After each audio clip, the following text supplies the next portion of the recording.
안녕하세요. 저는 40대 초반의 한은진이라고 합니다. 오늘은 새해를 맞이하여 가슴속 깊이 묻어두었던 어쩌면 평생을 따라다닌 낙인 같은 제 이야기를 들려드리려 합니다. 누군가에게 부모는 안식처라지만 저에게 부모님은 끝없는 채무와도 같았습니다. 저의 유년 시절 기억은 늘 눅눅했습니다. 비가 새는 단칸방의 곰팡이 냄새가 아니라 부모님의 한숨과 그 뒤에 이어지는 돈 없다는 타령 때문이었죠. 아버지는 걸핏하면 사업을 한다며 집안을 뒤집어 놓으셨고 어머니는 그런 아버지를 원망하면서도 정작 그 화풀이를 어린 저에게 쏟아내곤 하셨습니다. 이런 처지였으니 용돈 한 번 받아본 적 없는 학창시절이었지요. 제가 처음 아르바이트를 시작한 건 중학교 2학년 겨울방학 때였습니다. 친구들이 떡볶이를 먹으러 다닐 때 저는 전단지를 돌리며 손끝이 갈라지는 추위를 견뎠습니다. 한 달 꼬박 모아받은 생애 첫 월급 20만 원. 그 어린 마음에 얼마나 뿌듯했는지 모릅니다. 하지만 그 돈이 제 손에 머문 시간은 채 1시간도 되지 않았습니다. 너 이번에 알바비 받았다며? 엄마가 나중에 내 대학 등록금으로 다 모아줄게. 지금은 아빠 약값이 급해서 그래. 너도 자식이면 이 정도는 해야지? 어머니의 그 말 한마디에 저는 거절할 용기를 내지 못했습니다. 아니, 오히려 부모님께 도움이 되었다는 사실에 잠시나마 효녀가 된 듯한 착각에 빠졌죠. 하지만 그건 착각이 아니라 지옥의 시작이었습니다. 한 번 시작된 요구는 2번, 3번이 되었고 고등학교 진학을 앞둔 저에게 부모님은 당연하다는 듯 말씀하셨습니다. 인문계 가서 뭐하게? 집안 형편 알잖아. 실업계나 가서 빨리 돈이나 벌어. 그게 내 팔자고 내 돌이야. 그렇게 저는 교복 대신 작업복을 꿈꾸며 실업계 고교에 진학했습니다. 학교 수업이 끝나면 남들 공부할 때 저는 식당 불판을 닦고 편의점 계산대를 지켰습니다. 발바닥이 퉁퉁 붓고 눈꺼풀이 천근만근이었지만 내가 돈을 벌어야 우리 집이 산다는 그 무거운 책임감이 17 소녀의 어깨를 짓눌렀습니다. 월급날만 되면 부모님의 목소리는 상냥해졌습니다. 우리 딸 고생 많았지? 이번에 아빠가 아는 사람한테 투자를 좀 해야 하는데 우리 딸 엄마 이빨이 너무 아파서 치과 가야 해. 이유는 늘 바뀌었지만 결론은 하나였습니다. 제 통장은 늘 스쳐 지나가는 정거장일 뿐이었고 저는 제 미래를 위해 단 돈만 원도 마음 편히 써본 적이 없었습니다. 어느 날 밤 몰래 이불을 뒤집어 쓰고 울었던 기억이 납니다. 나는 부모님께 무엇일까? 사랑받는 자식일까? 아니면 그저 돈을 물어오는 기계일까? 하지만 그때까지도 저는 몰랐습니다. 제가 붓고 있는 것이 밑 빠진 독이었다는 것을, 그리고 그 독이 결국 제 인생 전체를 삼키려 들 것이라는 사실을 말입니다. 실업계 고등학교 3년 내내 저는 지독하다는 소리를 들을 정도로 공부와 자격증 취득에 매달렸습니다. 친구들이 쉬는 시간에 매점에 갈 때 저는 전공 서적을 폈고 야간 아르바이트가 끝나면 코피를 쏟아가며 실기 시험을 준비했습니다. 이 지긋지긋한 가난에서 벗어나는 길은 오직 번듯한 직장뿐이라고 믿었기 때문입니다. 하늘이 제 노력을 가상히 여기셨는지 졸업과 동시에 전교 상위권 성적을 바탕으로 유망한 중소기업에 정규직으로 취업했습니다. 합격 통지서를 받은 날 저는 처음으로 희망이라는 걸 꿈꿨습니다. 이제 나도 내 적금을 붓고 새 옷도 한 벌 사고 부모님께는 조금만 용돈을 드리며 평범하게 살 수 있겠지. 하지만 제 기대는 첫 월급날 차디차게 무너졌습니다. 우리 딸 이제 큰 회사 다니니까 월급도 많겠네. 엄마랑 아빠 이제 일 그만두기로 했다. 몸도 여기저기 아프고 너도 이제 자리 잡았는데 우리가 언제까지 고생해야겠니? 퇴근하고 돌아온 저에게 어머니가 내뱉은 말은 축하가 아니라 은퇴 선언이었습니다. 당시 아버지는 겨우 쉰을 갓 넘긴 나이였고 어머니도 충분히 경제 활동이 가능한 나이였습니다. 하지만 두 분은 약속이라도 한 듯 그날로 생업을 놓아버리셨습니다. 그날부터 저는 20대 초반의 어린 나이에 부모님의 생활비, 공과금, 병원비, 심지어 아버지가 가끔 치는 사고의 뒷수습까지 오롯이 감당해야 하는 가장이 되었습니다. 엄마, 이번 달엔 보너스가 없어서 그러는데 생활비 조금만 줄여주면 안 돼? 나도 나중에 결혼 자금도 모아야 하고. 아이고, 너 키울 때 들어간 돈 생각하면 이런 소리 못하지. 너희 아빠가 너 중학교 때 등록금 빌리러 다니느라 얼마나 수모를 당했는지 알아? 자식이 돈 좀 번다고 유세 떠는 거냐? 조금이라도 서운한 기색을 내비치면 어머니는 어김없이 부모의 희생이라는 정가보도를 휘둘렀습니다. 하지만 제가 기억하는 부모님의 희생은 없었습니다.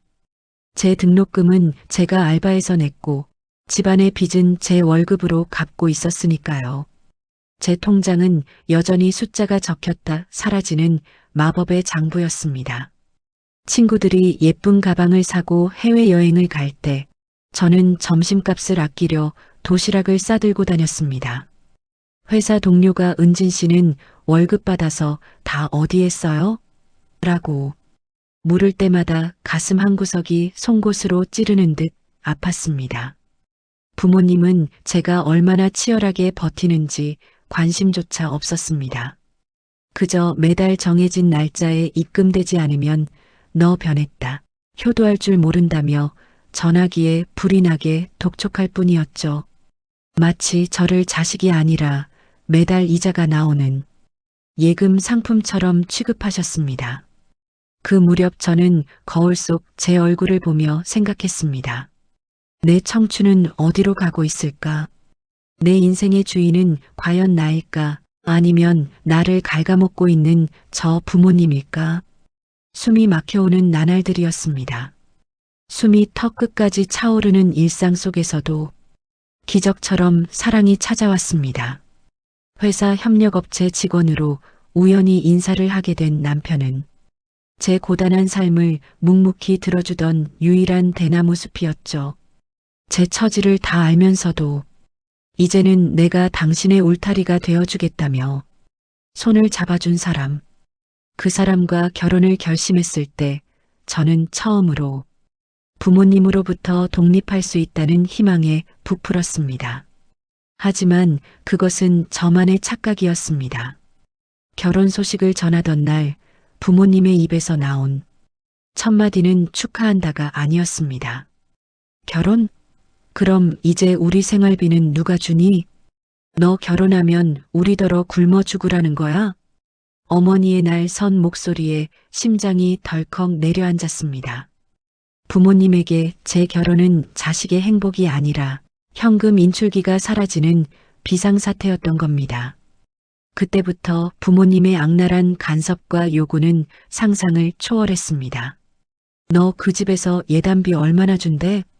적어도 몇 천은 받아와야 우리가 좀 편하지. 그리고 그동안 너 키운 각 한꺼번에 정산해라. 집 보증금의 보태게 5천만 원은 해놓고 가. 기가 막혔습니다.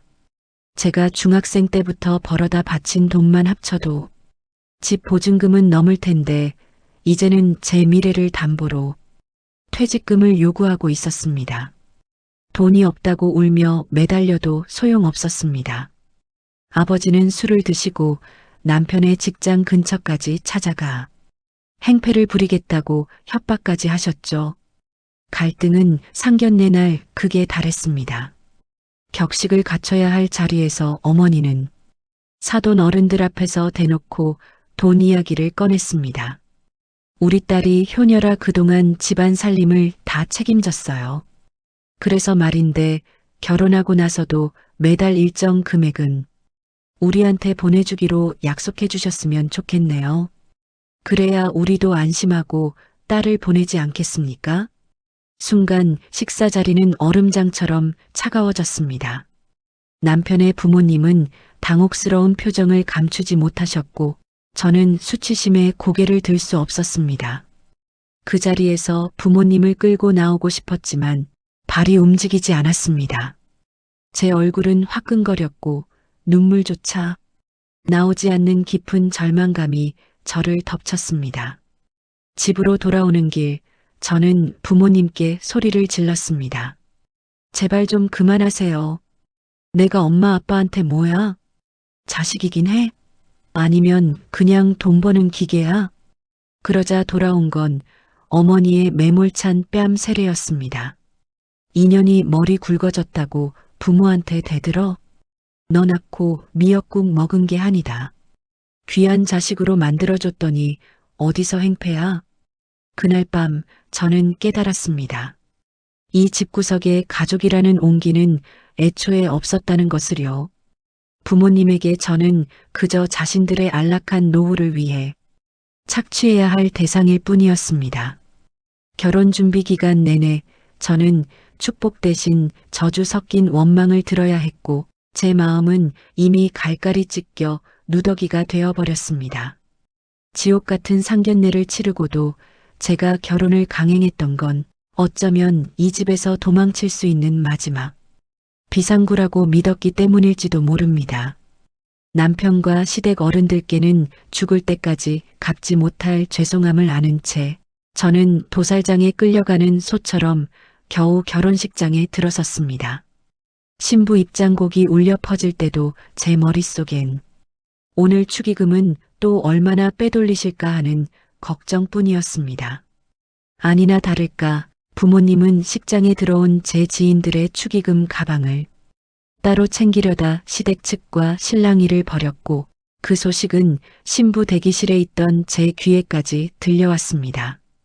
하얗게 질린 제 얼굴 위로 눈물이 번졌고 메이크업 수정사가 다급히 제 눈가를 닦아내야 했습니다. 결혼만 하면 모든 게 끝날 줄 알았습니다. 하지만 부모님의 탐욕은 물리적인 거리를 가볍게 뛰어넘었습니다. 신혼여행에서 돌아온 지 일주일도 안 된 어느 토요일 아침이었습니다. 이제 막 눈을 뜬 남편과 커피를 마시려던 찰나 초인종이 요란하게 울려 퍼졌습니다. 인터폰 화면에는 예고도 없이 찾아온 친정 부모님이 서 계셨습니다. 야, 너희는 전화도 안 받냐? 결혼했다고 부모는 안중에도 없지? 거실로 들어온 어머니는 집안 곳곳을 품평하듯 훑어보더니 소파에 털썩 주저앉았습니다. 그러고는 남편 앞에서 보란듯이 제 가슴에 대못을 박았습니다. 이서방, 우리 딸이 그동안 우리 집 생활비 다 댔던 거 알지? 이제 우리 일도 안 하는데 매달 얼마씩 보내줄 건지 정해놓고 가려고 왔어. 사위도 자식이라는데 설마 우리 굶기기야 하겠어? 남편의 얼굴이 굳어지는 걸 보며 저는 피가 거꾸로 솟는 기분이었습니다. 제가 다급히 부모님을 베란다로 끌고 나갔습니다. 엄마, 제발 좀 그만해. 나 이제 결혼했어. 이 사람한테 민폐 끼치기 싫다고. 우리가 무슨 돈이 있다고 그래. 우리도 대출 갚아야 해. 하지만 어머니는 제 팔을 거칠게 뿌리치며 눈을 부라렸습니다. 민폐? 너 키워준 공은 어디 가고 이제 와서 민폐 타령이야? 내가 여상 나와서 이만한 직장 다니고 이만한 남자 만난 게 다 누구 덕인데 그동안 내가 보낸 돈? 그거 다 내가 먹고 자고 입은 값이야. 이제부터 보내는 게 진짜 효도인 줄 알아. 그날 이후 부모님은 매일같이 전화를 걸어와 제 일상을 파괴했습니다. 직장으로 전화를 걸어 이번 달엔 아빠 임플란트를 해야 하니 200만 원을 더 보내라. 엄마 친구들이랑 제주도 가기로 했으니 경비를 보내라며 막무가내로 굴었습니다. 제가 전화를 피하면 남편에게 문자를 보냈고 심지어는 시어머니께 전화를 걸어 사돈, 우리 애가 친정 부모를 몰라라 하네요라는 망언까지 서슴지 않았습니다. 어느 날 저녁 퇴근하고 돌아온 저를 기다리던 건 싸늘하게 식은 집안 공기와 남편의 깊은 한숨이었습니다. 남편은 식탁에 시어머니와 제 친정 엄마가 주고받은 문자 내역을 올려두었습니다. 은진아, 나 정말 너 사랑해서 결혼했어. 내 과거, 내 집안 형편 다 안아주려고 노력했어. 그런데 이건 아니잖아. 우리가 모은 돈, 우리 미래를 위해 써야 할 돈이 왜 당연하다는 듯 처가댁 유흥비로 들어가야 해? 내 부모님은 너를 자식이 아니라 사냥해온 고기를 나눠주는 짐승으로 보시는 것 같아. 나 이제 너무 지친다. 우리 엄마까지 괴롭히시는 건 정말 못 참겠어. 남편의 목소리에는 분노보다 깊은 환멸이 서려 있었습니다. 그 순간 제 마음속에 남아있던 부모에 대한 일말의 연민, 그래도 낳아주신 분들인데라는 마지막 끈이 툭 하고 끊어지는 소리가 들렸습니다. 저는 부모님께 돈을 보내기 위해 결혼 후에도 주말 아르바이트를 알아보고 있었습니다. 잠 한숨 제대로 못 자고 입술이 터져가며 돈을 만들어 바쳤지만 돌아오는 건 남편의 외면과 파탄난 가정의 위기뿐이었습니다. 저는 그 밤 거실 바닥에 주저앉아 짐승처럼 울부짖었습니다. 내 인생은 왜 이럴까? 왜 나는 태어나는 순간부터 채무자가 되어야 했을까? 부모라는 이름의 거머리들이 제 영혼의 마지막 한 방울까지 빨아먹고 있다는 사실을 저는 그제야 뼈저리게 통감했습니다. 이대로는 남편도 잃고 제 자신도 죽어버릴 것 같았습니다. 죽지 않기 위해서 저는 살 길을 찾아야만 했습니다. 남편의 환멸 섞인 표정을 본 그날 밤 저는 결심했습니다. 이 고리를 끊지 못하면 저는 죽고 이 사람까지 죽이게 될 것이라는 사실을요. 마지막으로 대화를 해보겠다는 심정으로 친정집을 찾았습니다. 하지만 대문 앞부터 들려오는 소리는 제 가슴을 산산조각 냈습니다. 여보, 이번에 은진이한테 한 5천만 원만 더 해달라고 해. 사위네 집은 잘 살잖아. 그 돈 없다고 걔들 안 굶어 죽어. 그 돈으로 우리 고향에 작은 땅이라도 하나 사놓자. 아버지는 마치 복권 당첨금이라도 정산하듯 제 인생을 주무르고 계셨고 어머니는 맞장구를 치며 제 인감도장이 어디 있는지 가방을 뒤지고 계셨습니다. 제가 방 안으로 들이닥치자 부모님은 놀라기는커녕 오히려 당당하게 소리를 지르셨습니다. 너 잘 왔다. 인감 어디 뒀어? 내 명의로 대출 좀 더 받으려고 하니까 서류만 해줘. 내가 자식이면 부모 노후는 책임져야지. 안 그러냐? 그 순간 제 안에서 무언가 거대하게 무너져 내렸습니다. 그것은 부모에 대한 마지막 기대였고 자식으로서 지키려 했던 최소한의 도리였습니다. 저는 떨리는 손으로 가방에서 서류 뭉치를 꺼내 바닥에 던졌습니다.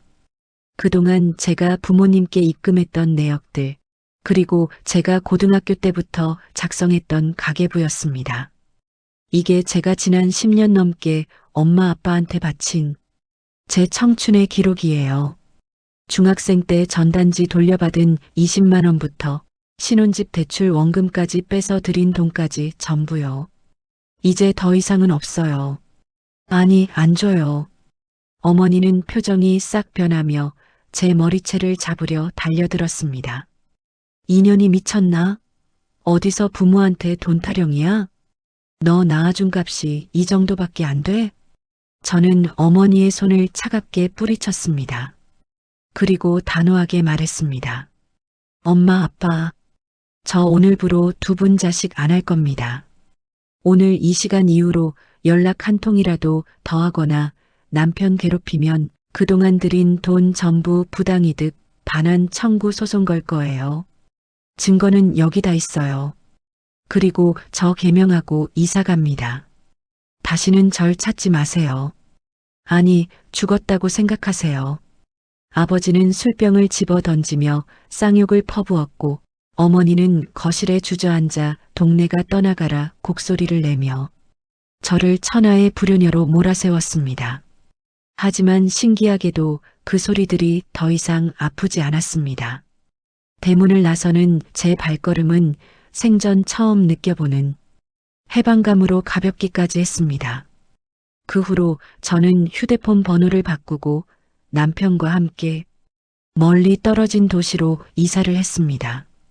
부모님은 한동안 제 직장까지 찾아와 행패를 부렸지만 저는 미리 선임해둔 변호사를 통해 접근금지 가처분을 신청하고 강경하게 대응했습니다. 제 인생에서 처음으로 나 자신을 지키기 위해 휘두른 칼날이었습니다. 지금 저는 남편과 함께 소박하지만 평온한 일상을 살고 있습니다. 가끔 길을 가다 단란한 가족의 모습을 보면 가슴 한구석이 아리기도 합니다. 하지만 저는 압니다. 독이 든 성배를 계속 마시는 건 효도가 아니라 자해였다는 것을요. 부모라는 천륜이 때로는 누군가에게는 평생을 옥죄는 사슬이 되기도 합니다. 혹시 지금 이 순간에도 가족이라는 이름 아래 착취당하며 고통받는 분들이 계신가요? 여러분의 인생은 부모님의 부속품이 아닙니다. 자신을 먼저 사랑하고 지키세요. 그래야만 진정한 당신의 삶이 시작됩니다. 오늘 사연 여러분은 어떻게 들으셨나요? 천륜을 끊는다는 것, 그 누구보다 사연자 본인의 마음이 가장 찢어지고 아팠을 결정이었을 겁니다. 하지만 나를 파괴하는 관계로부터 스스로를 구출해낸 은진 씨의 용기에 진심 어린 응원을 보냅니다. 가족이라는 이름의 무게가 너무 무거워 주저앉고 싶은 분들이 있다면 오늘 이 사연이 작은 위로와 결단이 되었기를 바랍니다. 사연자분께 따뜻한 응원의 댓글 한마디 부탁드리며 구독과 좋아요는 더 많은 이들의 아픔을 어루만지는 큰 힘이 됩니다. 시청해 주셔서 감사합니다.